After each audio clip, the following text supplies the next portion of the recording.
दोस्तों, क्या आपने कभी गौर किया है कि कुछ लोग कहते हैं, मुझे तो हर रात कई तरह के सपने आते हैं, जबकि कुछ लोग कहते हैं, मुझे तो कभी कोई सपना आता ही नहीं। अब यहां सवाल उठता है, सपने आते क्यों हैं? और क्या सच में हमारे आईक्यू यानी इंटेलिजेंस क्वोटिएंट का इनसे कोई गहरा नाता है? आज हम इसी दिलचस्प रहस्य पर बात करेंगे। वैज्ञानिकों के अनुसार जब हम सोते हैं, हमारा दिमाग कभी भी पूरी तरह ऑम्फ नहीं होता। शरीर आराम करता है, लेकिन दिमाग अपनी प्रोसेसिंग जारी रखता है। दिन भर के अनुभव, सीखी हुई बातें और भावनाएं, सबको वह सहेजने और समझने में लगा रहता है।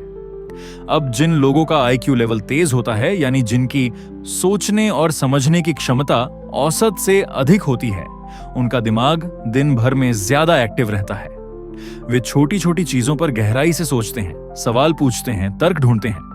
यही वजह है कि जब वे सोते हैं तो उनका अवचेतन मन भी उतनी ही तेजी से सक्रिय रहता है। परिणाम, उन्हें सपनों की संख्या भी ज्यादा आती है और सपनों की गहराई भी अलग होती है।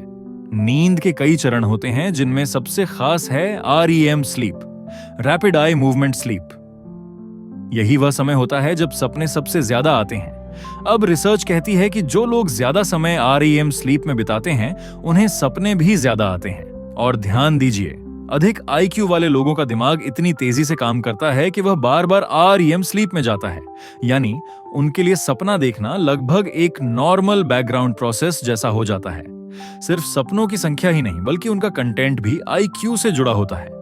हाई आईक्यू वाले लोग अक्सर क्रिएटिव सपने देखते हैं, जैसे उड़ना, टाइम ट्रैवल करना या ऐसे आइडिया जिनका संबंध भविष्य से लगता है।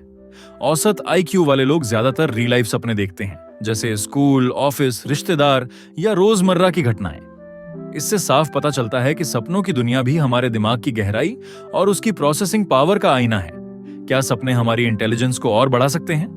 यह भी एक दिलचस्प पहलू है। सपनों को केवल बेवजह की तस्वीरें मानना गलत है।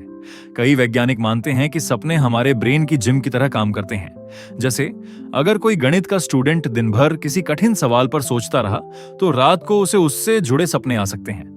सुबह उठने के बाद वह अचानक उस सवाल को हल भी कर सकता है। इतिहास गवाह है कि कई महान वैज्ञानिकों और कलाकारों को उनके जीवन बदल देने वाले आइडियाज सपनों से ही मिले। उदाहरण के लिए अल्बर्ट आइंस्टीन ने रिलेटिविटी थ्योरी का एक हिस्सा सपने में महसूस किया था। यानी सपने सिर्फ दिमाग की तस्वीरें नहीं, बल्कि इनोवेशन और क्रिएटिविटी का जरिया भी हैं। अब आप सोच रहे होंगे, अगर हाई आईक्यू वालों को ज्यादा सपने आते हैं तो क्या वे ज्यादा थक जाते हैं? असल में हाँ और नहीं, दोनों। एक तरफ ज्यादा सपने देखने से नींद कभी कभी हल्की हो सकती है और इंसान को डीप रेस्ट कम मिलता है, लेकिन दूसरी तरफ उनका दिमाग इतना एक्टिव होता है कि वह इस प्रोसेस को हैंडल भी कर लेता है। शायद यही वजह है कि कई बार बुद्धिमान लोग दिन में भी थोड़े ओवर थिंकिंग वाले लगते हैं, क्योंकि उनका दिमाग कभी चुप नहीं बैठता। अगर आपको सपने नहीं आते तो कई लोग यह सुनकर परेशान हो जाते हैं कि मुझे तो सपने नहीं आते, क्या मेरा आईक्यू कम है? ऐसा बिल्कुल नहीं है। दरअसल हर इंसान को सपने आते हैं, बस फर्क इतना है कि कोई उन्हें याद रख पाता है और कोई नहीं। अगर आप नींद से जागने के तुरंत बाद अपने दिमाग पर ध्यान दें, तो आपको भी अपने सपने याद आ सकते हैं। आईक्यू और सपनों का असली संदेश तो अब तक की बातें जोड़कर समझें। जितना ज्यादा आईक्यू होगा, उतना ज्यादा दिमाग सोते वक्त भी एक्टिव रहेगा। यही एक्टिविटी सपनों के रूप में दिखती है। सपनों की वजह से दिमाग खुद को तरोताजा करता है, क्रिएटिविटी बढ़ाता है और कई बार नई खोजों की चाबी भी देता है। इसका मतलब यह हुआ कि आपके सपने सिर्फ सपने नहीं हैं, बल्कि आपके बुद्धि स्तर का आईना है। दोस्तों, अगली बार जब आप किसी से कहें कि मुझे तो रोज अजीब अजीब सपने आते हैं, तो इसे कमजोरी मत समझिए।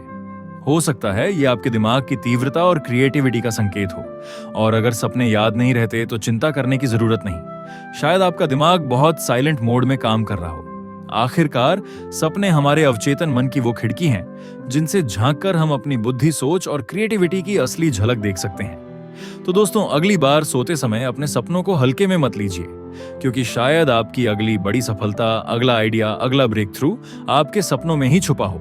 अगर वीडियो अच्छी लगी हो तो चैनल को सब्सक्राइब जरूर करें।